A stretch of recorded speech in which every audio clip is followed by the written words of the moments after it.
Students welcome to our physical science class.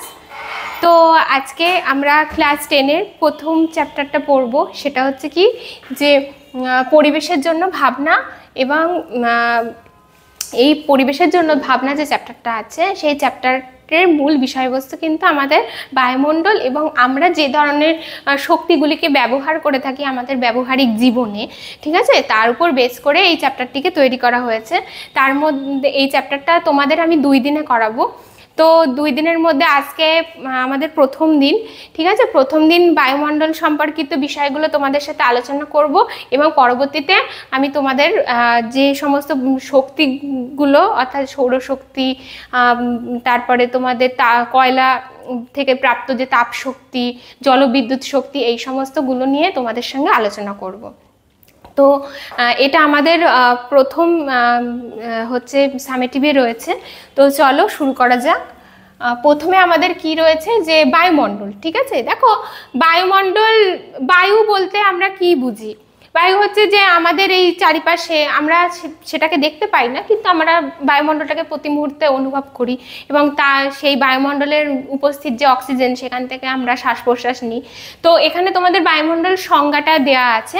আমি তোমাদের বিষয়টা ছোট্ট করে বলে দিই যে ভূপৃষ্ঠ থেকে শুরু করে মোটামুটি ধরে নেওয়া যায় যে একটা নির্দিষ্ট উচ্চতা পর্যন্ত, মানে পৃথিবী থেকে একটা নির্দিষ্ট উচ্চতা পর্যন্ত কি হয় যে একটা বায়ুর আস্তরণ, সেটা হচ্ছে আমাদের পৃথিবীটাকে ঘিরে আছে। এবং সেই বায়ুর আস্তরণের মধ্যে বায়ুর যে গ্যাসগুলো যেমন অক্সিজেন, নাইট্রোজেন, হাইড্রোজেন, এই সমস্তগুলো যেমন আছে, তার সাথে সাথে আরও একটা জিনিস কি আছে যে জলীয় বাষ্প, আমাদের হচ্ছে ধূলিকণা, এই সমস্ত জিনিসগুলো এর সঙ্গে অ্যাড অবস্থায় রয়েছে, ঠিক আছে। তো তাকেই আমরা একত্রে কি বলছি? বায়ুমণ্ডল বলছি, ঠিক আছে। যে শুধুমাত্র যে বায়ুর সাধারণত আমরা যে গ্যাসগুলোর নাম দিলি শুধু সেই গ্যাসগুলোই নয়, জলীয় বাষ্প এবং তার সঙ্গে আরও অ্যাড কি আছে, ধূলিকণা, জলকণা ইত্যাদিগুলো অ্যাড করে নিয়ে যে একটা স্তর পৃথিবীটাকে ঘিরে আছে সেটাকেই আমরা বলছি বায়ুমণ্ডল, ঠিক আছে। তো এরপরে কি আছে, বায়ুমণ্ডলের উপাদান। দেখো বায়ুমণ্ডলে জলীয় বাষ্প, ধূলিকণা, সেইগুলো নিয়ে বোঝানোর তো কিছু নেই। এবার বায়ুতে সাধারণত আমরা যে অঞ্চলটাতে বাস করি এখানে নাইট্রোজেনের পরিমাণটা বেশি, ঠিক আছে। নাইট্রোজেন গ্যাসের পরিমাণ বেশি। নাইট্রোজেনের পরবর্তী কি আছে? অক্সিজেন। অক্সিজেনের তো কোনো বিকল্প নেই, ঠিক আছে। অক্সিজেন ছাড়া আমরা এক মুহূর্তও বাঁচতে পারবো না। তো তাছাড়া কি আছে? কার্বন ডাইঅক্সাইড আছে, বিভিন্ন নিষ্ক্রিয় গ্যাস আছে, ঠিক আছে। এইগুলো সবই আমাদের বায়ুমণ্ডলে উপস্থিত। তো এখানে তোমাদের একটা পার্সেন্টেজ দেখিয়েছে যে প্রায় 78% কি গ্যাস আছে? নাইট্রোজেন আছে, এবং আরও কিছুটা অংশ কি আছে? 20.9% সেটা হচ্ছে অক্সিজেন আছে, বা অ্যাবাউট 21% আমাদের অক্সিজেন আছে। এরপরে বাকি যে সমস্ত গ্যাস, কার্বন ডাইঅক্সাইড কতটা আছে? 0.03% কার্বন ডাইঅক্সাইড আছে। দেখো তোমাদের এখান থেকে এমসিকিউ কোশ্চেন চলে আসতেই পারে যে নাইট্রোজেন কতটা আছে, অক্সিজেন কতটা আছে, কার্বন ডাইঅক্সাইড কতটা আছে। এখান থেকে কিন্তু শর্ট টাইপ কোশ্চেন আসবে। এছাড়াও আমি যেটা বললাম আগে, ধূলিকণা এবং জলীয় বাষ্প, ঠিক আছে। তো এখানে বোঝানোর কিছুই নেই, জলীয় বাষ্প, ধূলিকণা এগুলো যে আছে সেটা আমরা ভালো করেই জানি। এরপরে আমাদের কি বলেছে দেখো, যে বায়ুমণ্ডলের স্তর বিন্যাস। প্রথমে যে বায়ুমণ্ডলের স্তরবিন্যাস 2 ভাবে হয়। একটা কি হয়? রাসায়নিক গঠনের উপর ভিত্তি করে হয়, আর একটা হচ্ছে উচ্চতা অনুযায়ী স্তরবিন্যাস হয়। তো প্রথমে আমরা জানবো যে রাসায়নিক উপাদানের উপর ভিত্তি করে বায়ুমণ্ডলের সাধারণত 2টি স্তর, একটা হচ্ছে হোমোস্ফিয়ার, একটা হচ্ছে হেটেরোস্ফিয়ার। হোমোস্ফিয়ার বলতে কি বোঝানো হয়? যে ভূপৃষ্ঠ থেকে 40 হচ্ছে তোমার ভূপৃষ্ঠ থেকে 80 কিলোমিটার পর্যন্ত যে হচ্ছে সারাউন্ডিংসটা আছে সেটা হচ্ছে তোমার হোমোস্ফিয়ার। আর তারপরে এবার যাকে আমরা হোমোস্ফিয়ারে সাধারণত কি আছে? জলীয় বাষ্প, ওজোন গ্যাস এবং মানে আরও বিভিন্ন জায়গায় যে বিভিন্ন ধরনের যে গ্যাসগুলো আছে, যেমন ধরো অক্সিজেন, নাইট্রোজেন, এইগুলো সাধারণত আমাদের হোমোস্ফিয়ার এলাকায় পড়ে। আর হেটেরোস্ফিয়ারে আছে বায়ুমণ্ডলের উচ্চতর, যেটা হচ্ছে তোমার 80 কিলোমিটারের পরের থেকে বায়ুমণ্ডলে আছে, সেটা হচ্ছে কি সেখানে আছে nitrogen, oxygen, argon, helium, hydrogen gas, ঠিক আছে। তো এই বায়ুমণ্ডলের যে উচ্চ স্তর, এইখানটায় কি হয় সাধারণত গ্যাসগুলোর মানে নির্দিষ্ট কোনো পরিমাপে থাকে না, এখানে কোনো নির্দিষ্টতা বজায় রেখে গ্যাসগুলো নেই, যে কারণের জন্য এটাকে কি বলা হয় হেটেরোস্ফিয়ার। কিন্তু হোমোস্ফিয়ারে কিন্তু একটা পরিমাণের, প্রতিটা জিনিসের একটা পরিমাণের একটা ভিত্তি আছে, ঠিক আছে, প্রতিটা জিনিসের পরিমাণের একটা মানে কি বলবো মাপ আছে, একটা নির্দিষ্ট সুন্দর মাপে আছে, ঠিক আছে। তো সাধারণত আমরা তো হোমোস্ফিয়ার এলাকায় বাস করি, হেটেরোস্ফিয়ারটা 80 কিলোমিটারের উপরে, ঠিক আছে। এবং সেই জন্য দেখবে যে যখন আমরা কোনো পাহাড়ের মাথায় যাই বা তখন আমাদের একটা শ্বাসকষ্ট হয়, তার কারণ কি সেখানে অক্সিজেনের লেভেলটা কম থাকে, তো সেইটাকে কিন্তু আমরা হেটেরোস্ফিয়ার বলে থাকি। তো এখানে দেখো, এখানে তোমাদের একটা ছবির মাধ্যমে দেখানো আছে যে এই যে নিচের দিকটা, অর্থাৎ এইটাকা হচ্ছে ভূপৃষ্ঠ আমাদের, তার থেকে এই 80 কিলোমিটার পর্যন্ত কি হোমোস্ফিয়ার অঞ্চল, এবং তার পরবর্তীতে কিন্তু কি হচ্ছে হেটেরোস্ফিয়ার অঞ্চলের মধ্যে পড়ে যাচ্ছে। এই গেল হচ্ছে আগেরটা বললাম কি যে রাসায়নিক গঠনের উপর। এরপর আমরা কি জানবো যে উচ্চতার ভিত্তিতে বায়ুমণ্ডলের কতগুলি স্তর। সাধারণত উচ্চতার ভিত্তিতে বায়ুমণ্ডলের 5টা স্তর থাকে, ঠিক আছে। একটা হচ্ছে ট্রোপোস্ফিয়ার, তারপর হচ্ছে স্ট্র্যাটোস্ফিয়ার, তারপরে হচ্ছে মেসোস্ফিয়ার, তারপরে থার্মোস্ফিয়ার, তারপরে এক্সোস্ফিয়ার, ঠিক আছে। তো এই যে ট্রোপোস্ফিয়ার, স্ট্র্যাটোস্ফিয়ার, এবার এইগুলো নিয়ে আমরা একটু আলাদা আলাদা করে আলোচনা করব। তো চলো একটু আলোচনা করা যাক। দেখো এখানটায় ছবির মাধ্যমে তোমাদের দেখিয়েছে যে এই যে ভূপৃষ্ঠ, এই ভূপৃষ্ঠর কি উপরেই হচ্ছে তোমার ভূপৃষ্ঠ সংলগ্ন হচ্ছে ট্রোপোস্ফিয়ার, তারপরে স্ট্র্যাটোস্ফিয়ার, তার উপরে মেসোস্ফিয়ার, তার উপরে থার্মোস্ফিয়ার, তার উপরে এক্সোস্ফিয়ার। এই ছবিটাতেও ঠিক সেটাই দেখানো হয়েছে, এবং কোনটা কতটুকু উচ্চতার মধ্যে সেটাও দিয়েছে। 20 কিলোমিটার অবধি ট্রোপোস্ফিয়ার, তারপরে স্ট্র্যাটোস্ফিয়ার, তারপরে মেসোস্ফিয়ার, তারপরে তোমার হচ্ছে থার্মোস্ফিয়ার, তারপরে কিন্তু এক্সোস্ফিয়ার, ঠিক আছে। তো এরপরে ট্রোপোস্ফিয়ারের বিভিন্ন বৈশিষ্ট্য সম্পর্কে দেখো এখানে অনেক কিছুই লেখা আছে, আমি জিনিসটা তোমাদের বলে দিচ্ছি। ট্রোপোস্ফিয়ারে সেটা আমরা নিজেরাও অনুভব করি। দেখো এই ট্রোপোস্ফিয়ারেই কি হয় যে সমস্ত গ্যাসগুলো এই ট্রোপোস্ফিয়ার অঞ্চলের মধ্যে বেশি পরিমাণে আছে, ঠিক আছে। এবং এই অঞ্চলটাই হচ্ছে অ্যাকচুয়ালি আমাদের জীবজগতের বাসযোগ্য অঞ্চল, ঠিক আছে। এবং সেটা এইখানে একটা বৈশিষ্ট্য কি যে এইখানে যদি উচ্চতা বাড়ার সাথে সাথে তাপমাত্রা কমে যায়, এটা তো খুব স্বাভাবিক ব্যাপার, আমরা জানি। যদি আমরা এখান থেকে পাহাড়ি অঞ্চলে যাই তাহলে আমাদের শীত আরো বেশি লাগবে, ঠিক আছে। আমরা যত হচ্ছে নিরক্ষরেখা বা ভূপৃষ্ঠের যত কাছাকাছি থাকবো, মানে নিরক্ষীয় অঞ্চলের যত ইয়েতে মানে কাছাকাছি থাকবো, তত সেখানে তাপমাত্রাটা বেশি, ঠিক আছে। আবার যত আমরা মেরু অঞ্চলের দিকে যাব, যত আমরা উপরের দিকে উঠতে থাকবো, তখন কি হবে যে আমাদের তাপমাত্রা বা শীতলতার পরিমাণটা শীতলতার পরিমাণটা বেশি, তাপমাত্রা অনেক কম হয়ে যায়, ঠিক আছে। এছাড়া কি এইখানটায় কি থাকে যে পরিচালন স্রোত, ধূলিকণা, মেঘ, ঝড় বৃষ্টি সবকিছু এই অঞ্চলেই ঘটে থাকে, ঠিক আছে। যেহেতু ধূলিকণা, জলীয় বাষ্প সবকিছুর পরিমাণটাই ট্রোপোস্ফিয়ারে অনেকটাই বেশি, ঠিক আছে। এছাড়া কি যে এই স্তরে কি হয় তাপমাত্রার পার্থক্য দেখা যায়। হ্যাঁ অবশ্যই তাই, কারণ যদি যেহেতু উচ্চতার উপর বেস করে তাপমাত্রাটা নির্ভর করে, সেই কারণের জন্য উচ্চতাও যখন বাড়ছে কমছে তখন তাপমাত্রাও কমছে বাড়ছে, ঠিক আছে।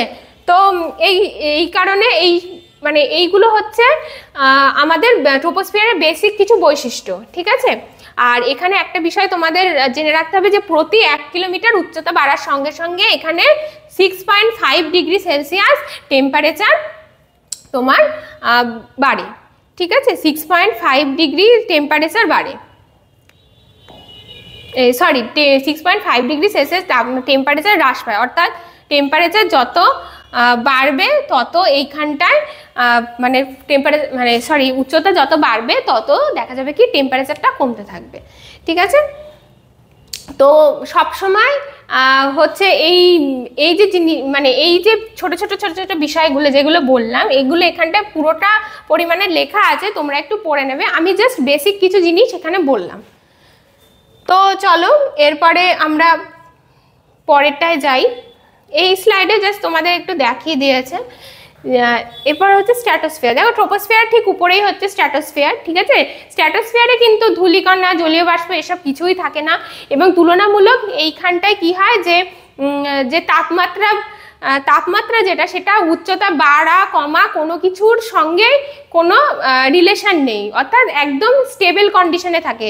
তাই এই সব জায়গায় ঝড় ঝঞ্ঝা বৃষ্টি এই বজ্রপাত এগুলো কিছুই হয় না, এবং সেই কারণের জন্য একে কিন্তু শান্তমণ্ডল বলা হয়। ঠিক আছে, তো এই তোমাদের কিন্তু প্রশ্ন আসতে পারে যে বায়ুমণ্ডলের কোন অঞ্চলকে শান্তমণ্ডল বলা হয়, তখন কিন্তু তোমাদের বলতে হবে স্ট্র্যাটোস্ফিয়ার। এরপরে দেখো, যেহেতু স্ট্র্যাটোস্ফিয়ার অঞ্চলটা অনেক শান্ত, তাহলে সেখান থেকেই কিন্তু এই যে জেট প্লেন বা প্লেন এগুলো কিন্তু যাতায়াত করে, যেহেতু ওখানে কোনো ঝড় ঝঞ্ঝা বৃষ্টি এগুলো যেহেতু নেই। ঠিক আছে, তো তোমাদের এই যে বিষয়গুলো এগুলো কিন্তু তোমাদের মাথার মধ্যে মানে গেঁথে রাখতে হবে, কারণ কি এগুলো আমাদের এমসিকিউ এর জন্য ভীষণ ভীষণ ইম্পর্টেন্ট।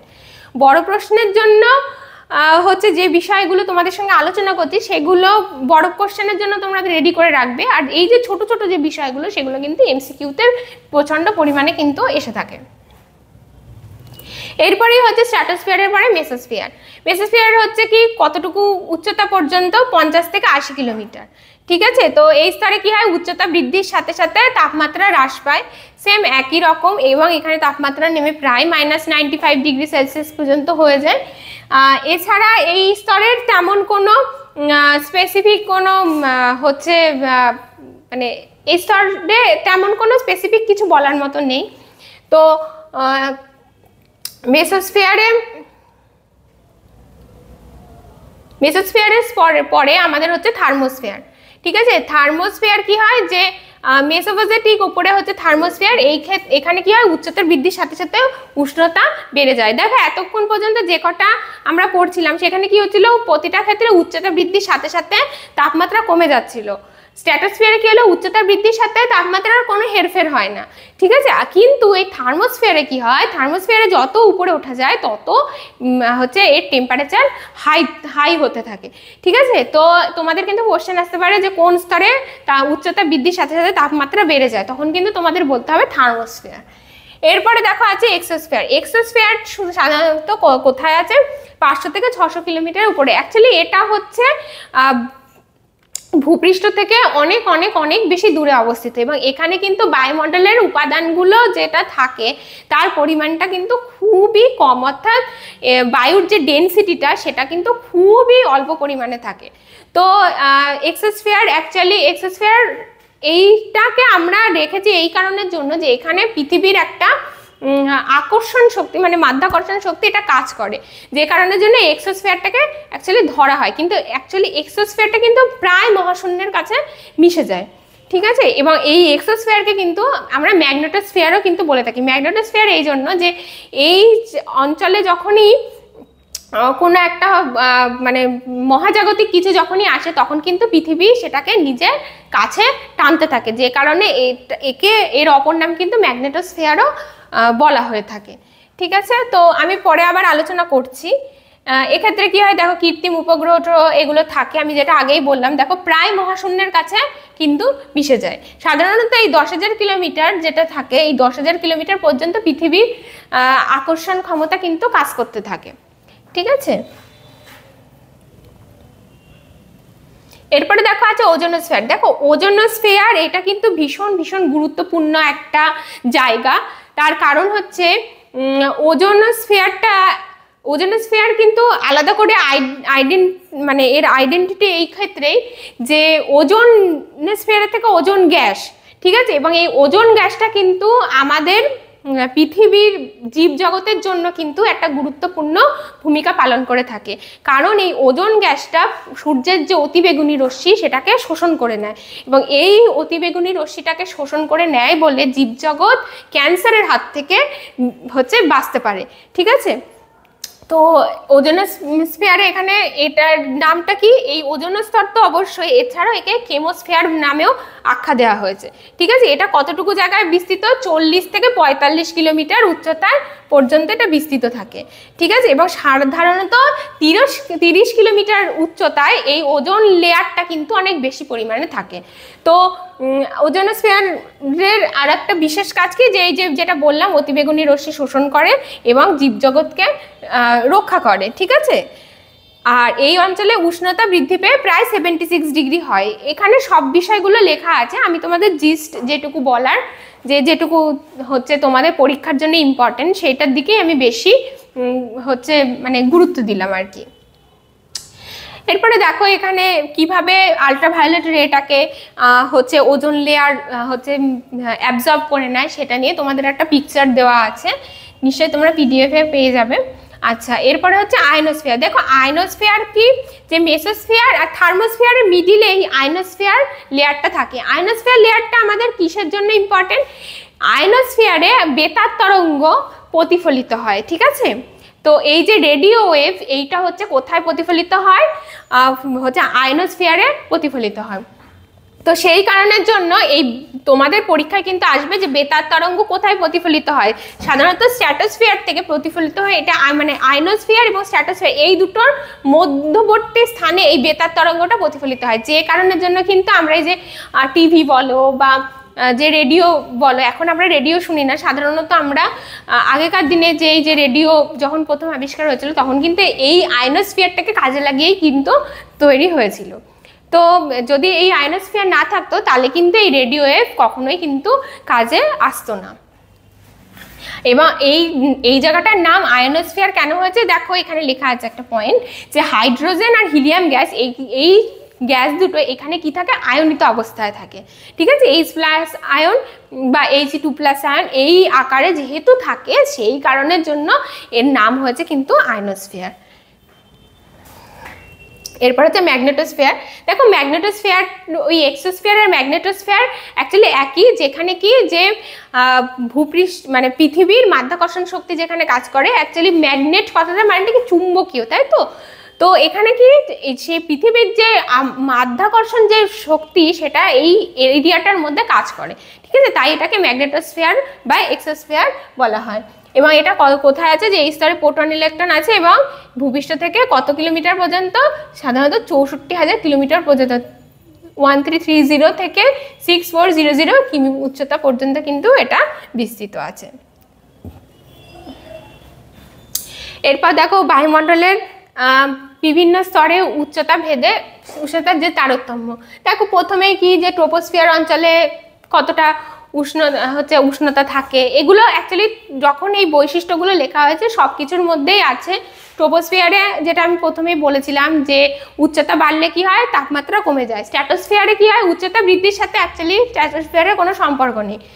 উচ্চতা বৃদ্ধি হোক বা কম হোক, স্ট্র্যাটোস্ফিয়ার একটাই স্টেজ মেনটেন করে। কিন্তু উল্টোটা কোথায় হয়? যে উচ্চতা বৃদ্ধির সাথে সাথে তাপমাত্রা বেড়ে যায়, সেটা হচ্ছে থার্মোস্ফিয়ারে, ঠিক আছে। তো এইগুলো এখানটায় তোমাদের ছোট ছোট করে লেখা আছে, তোমাদের একটু ভালো করে মন দিয়ে পড়লে তোমরা বুঝতে পারবে।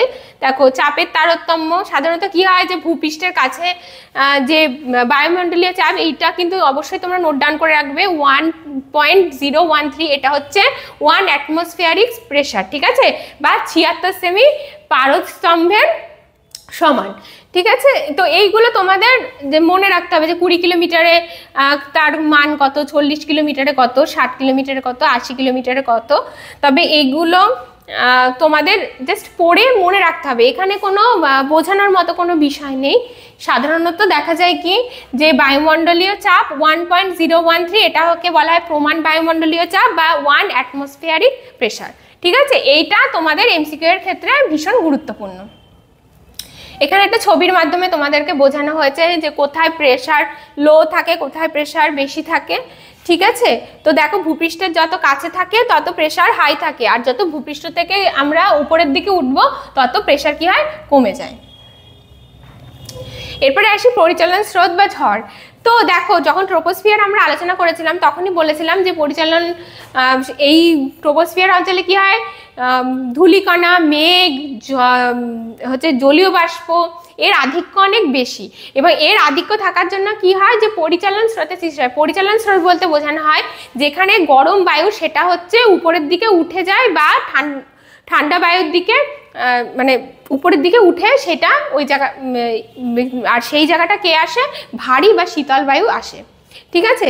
তো উষ্ণ বায়ু সবসময় কি হয়, উপরের দিকে ধাবিত হয়, এবং শীতল বায়ু কি হয়, সবসময় সেই জায়গাটাতে আসে। তো এই ঘটনার চক্রে কি হয়, ঝড় বৃষ্টি বজ্রবিদ্যুৎ সহ যে বৃষ্টিপাত সেগুলো কিন্তু ঘটে থাকে, সেটাকেই আমরা পরিচালন স্রোত বা ঝড়ের সঙ্গে মানে ঝড় বলতে পারি। তো এখানে দেখো সেই বিষয়টা এখানে আলোচনা করা আছে যে ট্রোপোস্ফিয়ার অঞ্চলে কেমন ধরনের ঘটনা ঘটে থাকে, এবং তার উপর বেস করে এই যে জলীয় বাষ্পের যে ঘনীভবনের ফলে যে লীন তাপ, সেটা কি হয়, বায়ুটাকে আরো উপরে তুলে দেয়। যেটা বললাম যে গরম বায়ু সবসময় উপরে ধাবিত হয় এবং সেই জায়গাটায় শীতল বায়ু আসে, এবং এই শীতল বায়ু যে আসছে এই যে পরিক্রমণটায় এইটার মাধ্যমে কিন্তু ঝড় বৃষ্টির সৃষ্টি হয়।